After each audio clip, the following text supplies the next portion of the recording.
नमस्तेऽस्तु महामाये श्रीपीठे सुरपूजिते शङ्खचक्र गदाहस्ते महालक्ष्मी नमोऽस्तुते।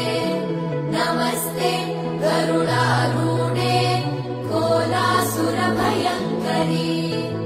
सर्वपाप हरे देवी महालक्ष्मी नमोऽस्तुते। महादेव्यै च विद्महे विष्णुपत्नी च धीमहि तन्नो लक्ष्मी प्रचोदयात्।